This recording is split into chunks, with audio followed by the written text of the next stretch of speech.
Now in this lecture, our focus will be around the invoice service. Now all these green services that you see, these are nothing but the Spring Boot microservices, right? Now invoice service, the major purpose of invoice service is to serve two APIs. We will have two APIs in invoice service. One is the get invoices API that will get a list, that will take a list of user IDs and return you the list of all invoices associated with those users.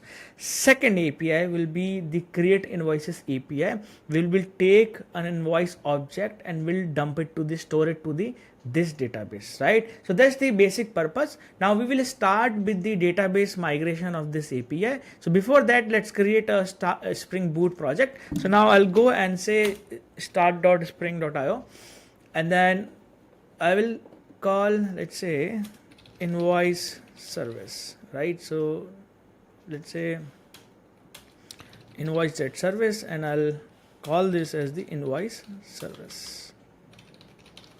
All right, I'll remove this part. Now let's add the dependencies. So what I'll do, I'll add the basic dependencies first. For example, I would need the actuator here, actuator, right? And then because I have to interact with the database, I will also add JPA dependencies, right? And then web will be automatically, and then the database migration we will be doing as part of the Flyway. So now we will have to add the Flyway migration script as well. Now because we will have to connect with Postgres, I will add the Postgres driver as well. We will add Lombok, because Lombok will on the fly will generate your getter setters.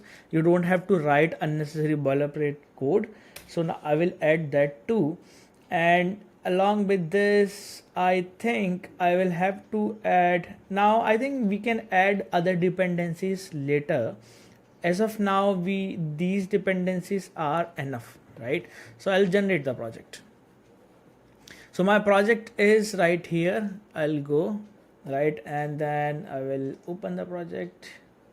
Okay, now I'll copy this project to my folder location, and then I will simply, so this is my folder location. Inside, if you see microservices project, I have this infra project. Even you see inside this microservices project, I have the infra. So this would be my parent folder. So I'll say I'll paste it right here. All right, I'll rename this to invoice service. Okay, now go back and see if we have, okay, so we have invoice service right here, right? So now in order to tell IntelliJ that it's a Gradle project, we will have to link it, right? So now we are using Gradle, not Maven. So I am quite familiar with Gradle. I personally feel Gradle is much easier than Maven. It's up to your choice. You can use Maven as well. It hardly matters. Both are same things almost. Now let's go and select, see if we have the JDK. All right, so now we will have to set up JDK. I'll select JDK 17. All right, now it will take some time to build it completely. Let it build.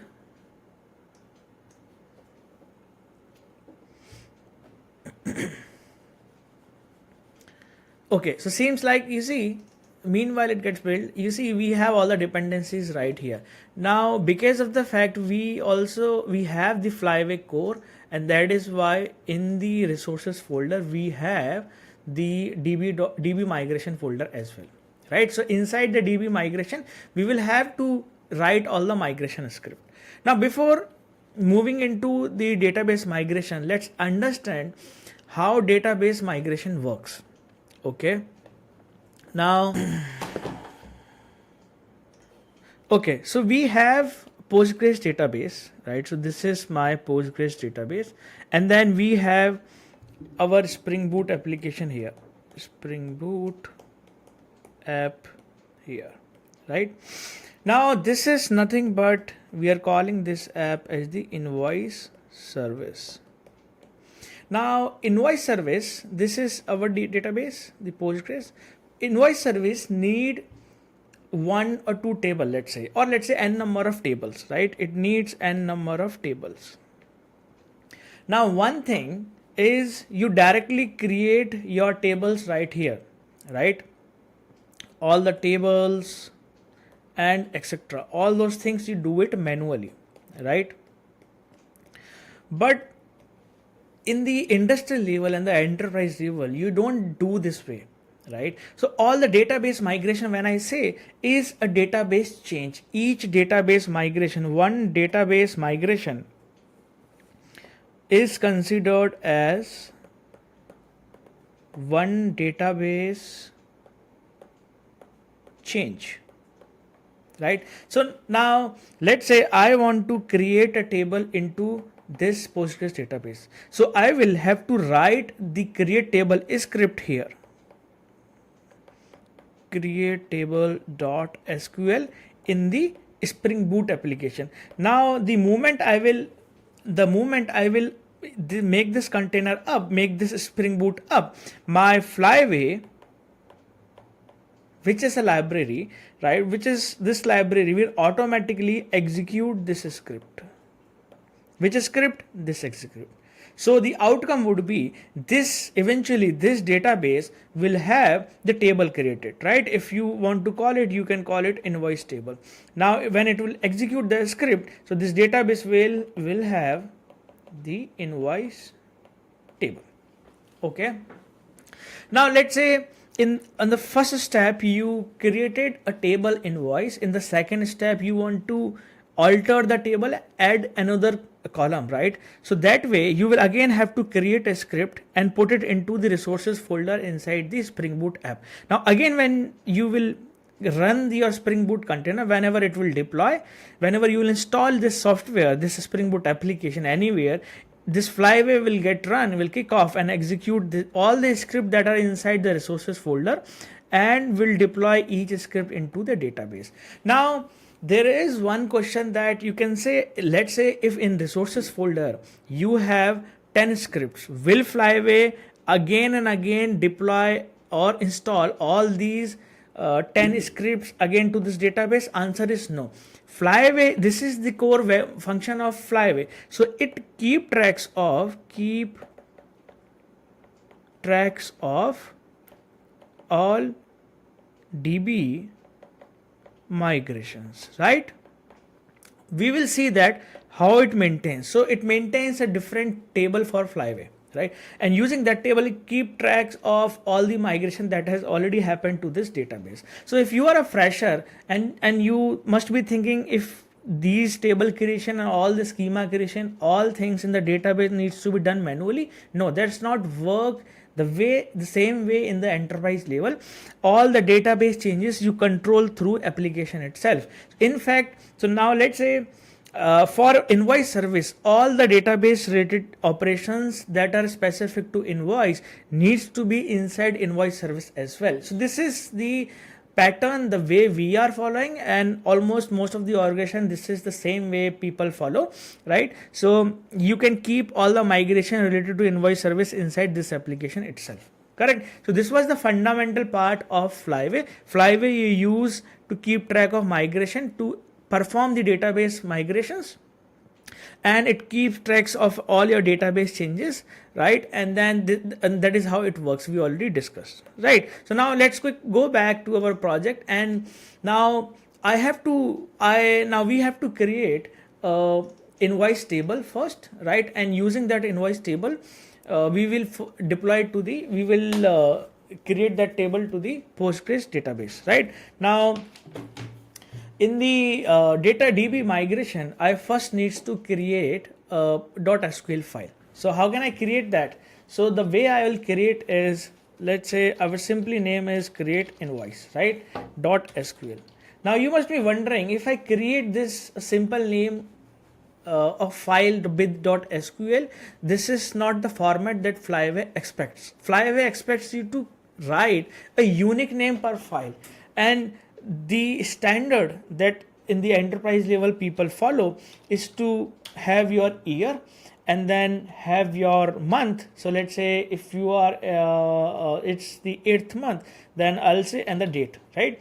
And once you have that, then pick any sequence, a series of numbers in the sequential order. So let's say if I pick 100, right, and then I'll say double underscore underscore, right? So this is the correct format. This is the way you need to create the naming convention for all your database Flyway scripts. Now let's say if you want to create a second file, then if today you are creating, you can keep the same date.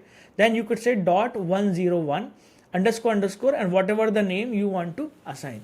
If you want to create a database script tomorrow, you can keep the date as tomorrow, and then you can say 103 and whatever the name of script.sql, right? So I'll say this. Now I'll create a table. I want to create an invoice table. So I'll create a table. I'll say, and then schema I need to define. So I'll say you need a schema first. So we will have different schema per domain, right? So domain, or let's say you could say service as well. I personally prefer to have one database schema, and inside schema you have all tables, right? That's how your Postgres works. That's a very fundamental part. So I generally prefer one schema per domain, correct? So that's the way we will create. So I'll create invoice underscore db as a schema. We will see how to create a schema, where to define a schema when we will define the application properties. Now here let's create the field. So I'll create invoice ID,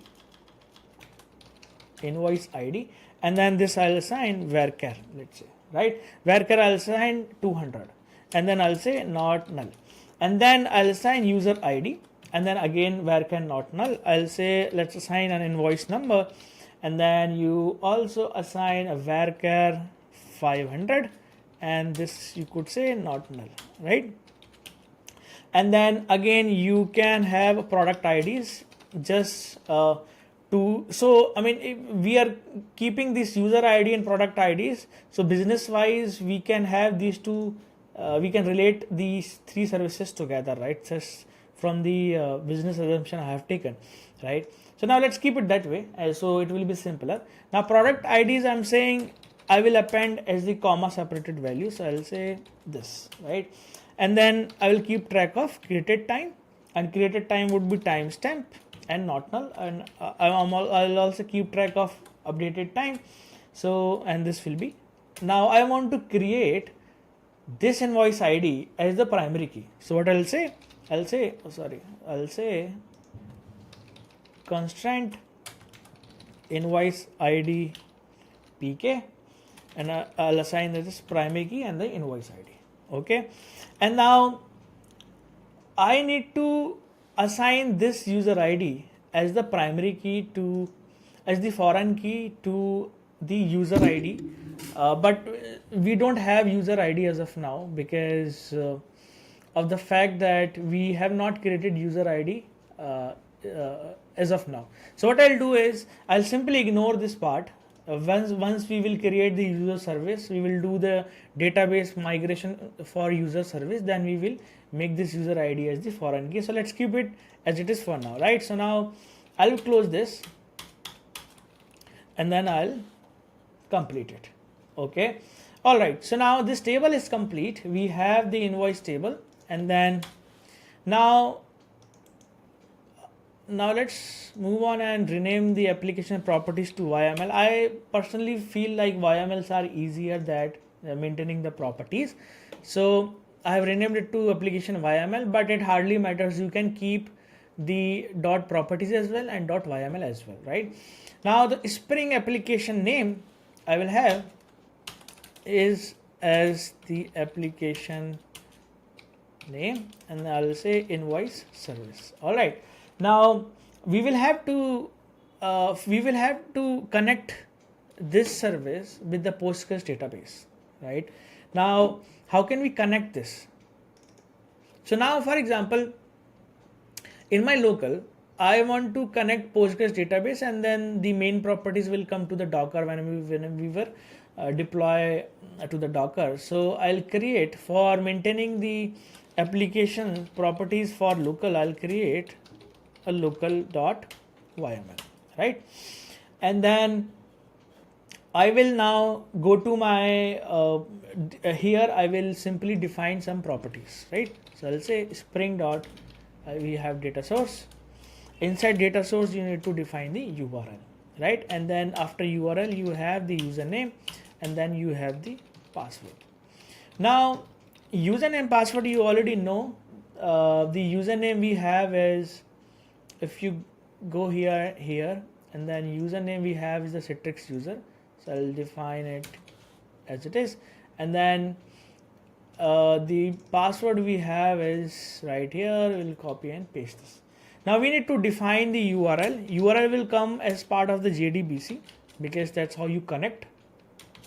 Not HTTP. We have the PostgreSQL, and PostgreSQL it's running in my local host, right? And then it's running in my port number 532. So, and then my database name is, I'll get it from here. This is the CitrixDB. All right. So now I will have to define one more entry, which is related to JPA, right? I will have to define database platform. Correct. We have to define hibernate. What is it? Hibernate dot dialect. So it will be PostgreSQL or something like SQL dialect, right? All right. So now this is it, correct? Now I'll go back. Now after once I'm done here, I have to now. So this is done for connecting my invoice service with the Postgres database, right?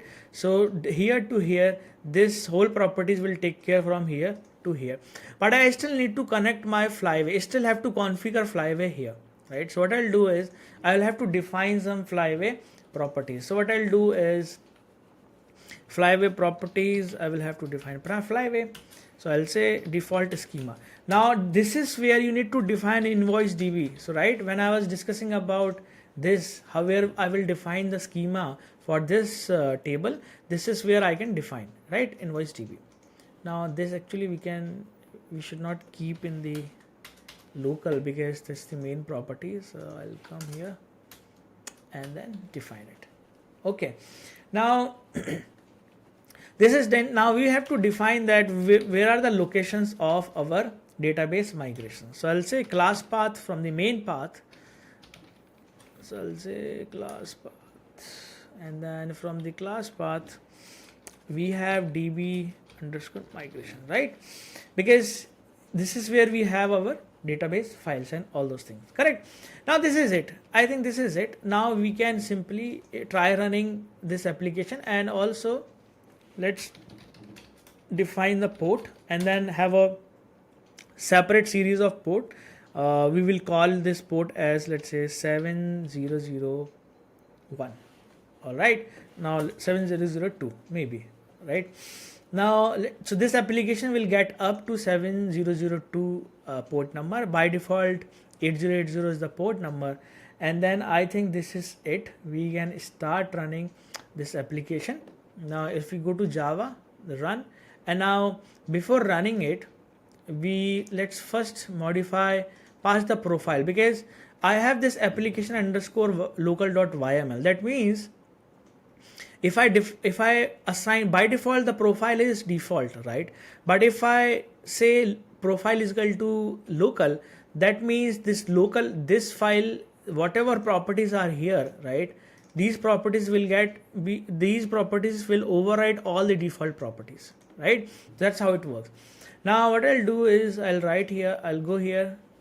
1 second, I will modify the configuration and I'll say local, because I want local properties to be taken. So, and then I will simply run it.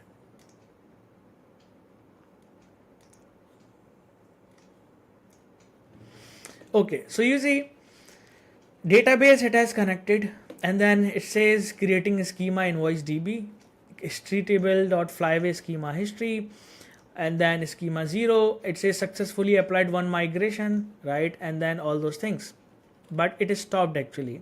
Now we will have to see why it stopped. Maybe something is wrong.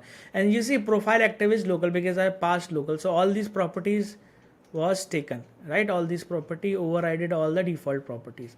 Now let's go to our database and refresh. So we have the schema invoice DB. Inside tables we have these two tables. We have invoice table and then we have Flyway schema table. Now in the invoice table you see we have all the fields that we have defined, and then the Flyway schema table, if you open the data, you see it keeps track of each migration, right? So here if you see, right, it has the script name, the description, the version. So now next time when you will run your service, now it will, this Flyway will check if this migration has been done or not. Whatever migration that are present here has been executed already or not. So from the Flyway schema st table, it keeps track of each migration, and then it will check, oh, okay, it has been already executed, so I won't be executing it again. So that's how it executes the new migration only. That's how it manages all the database migration. So using Spring Boot, we just saw as part of this lecture that how we created the invoice table. So this lecture we will create, let's create some dummy data, so we can work with our APIs. We can work with our APIs and then play around it, correct? And we will create the invoice controller and try creating an API, correct? So now let's create another migration. Now I will name it, because date is today, so I'll name it as 08 and the date would be same, right? And I'll say 101 and I'll say insert dummy data, correct? And I'll say SQL. Okay, now if I create a lot of insert statements here, then it will take a lot of time, correct? So just to save time, I'll simply copy and paste because I have already prepared. So you see we have the invoice table. I'll explain you that we are inserting, it's very simple basic insert command, right?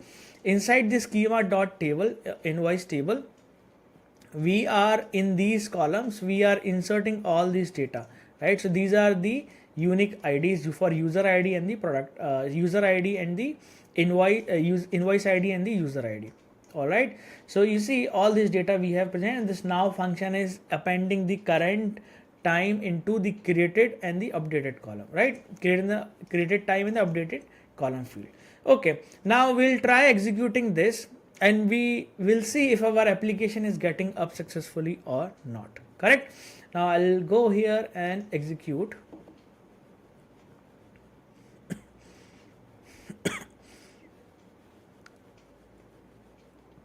Okay, so now schema successfully validated two migrations. So my migrations have been successfully executed. We can directly go to database and then I can refresh it. I can go here and say view data, but I do not have any data here, right?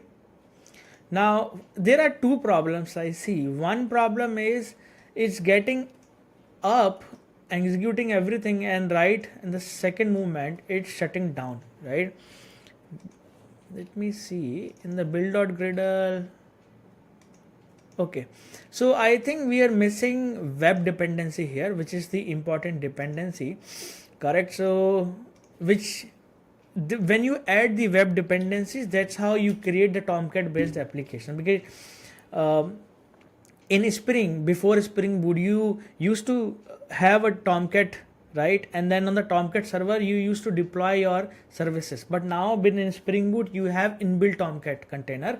So when you add this dependency, this Spring Web dependency, that's how you ask Spring Boot to get a Tomcat container. So as part of the web dependency, your Tomcat container server comes in, right? We will have to add this dependency. I'll simply copy this dependency and I'll go here and add this. Now once I have added new dependency, I have to do a Gradle reload. Once this dependency gets downloaded, wait for some time, let it get download, and then do the indexing and all those things. Now it's prepared. Now if I go here and then I say invoice service application,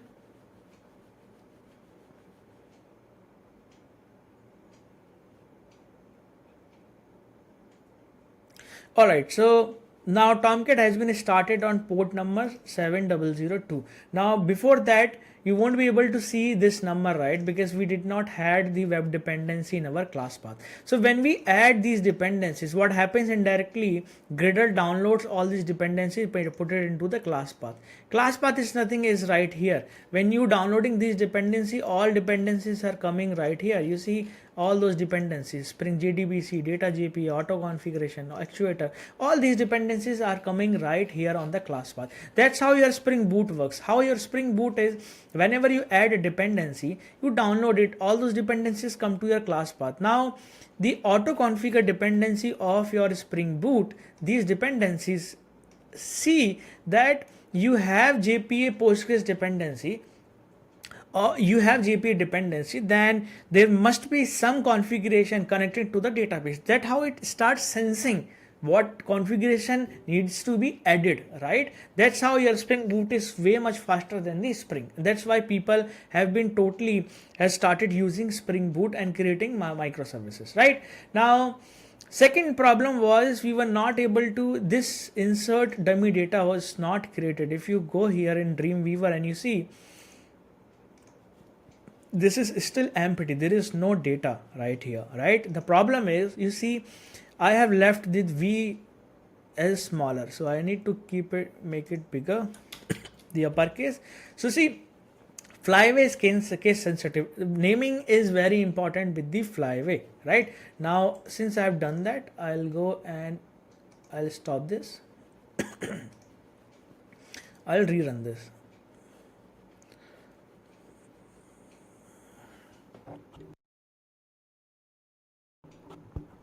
Alright, seems like something failed. It says created time of relation invoice does not exist. Created time, right? Because it has created time and updated time. Here we have create time and updated time. Alright, so it's a small typo, right? So what I can do is I'll simply remove the D from here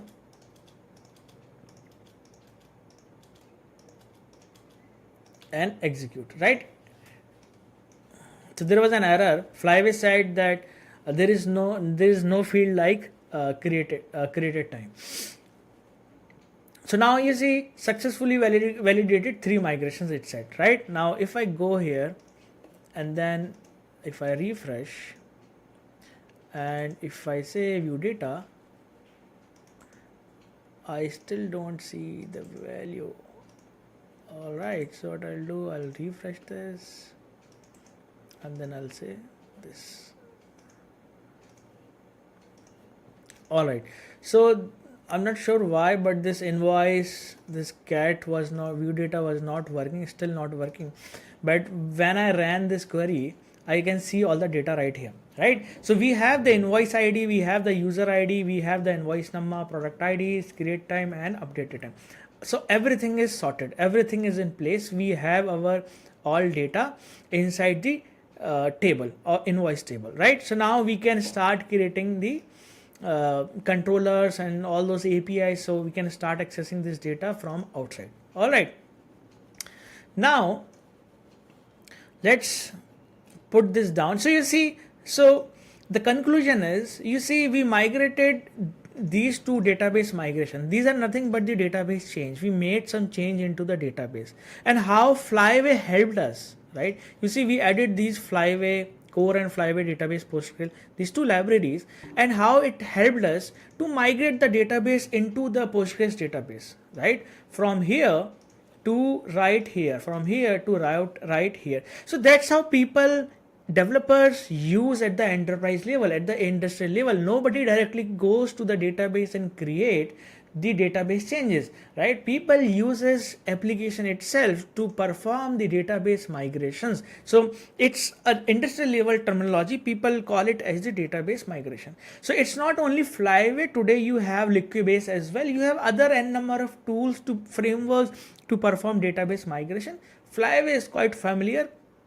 I personally like it, so I am preferring Flyway as part of this course. So this marks the end of this lecture. We will move on to next lecture where we will start creating all the entities, JPA, services and the controller. We will set the invoice service up to get our APIs sending responses. All right.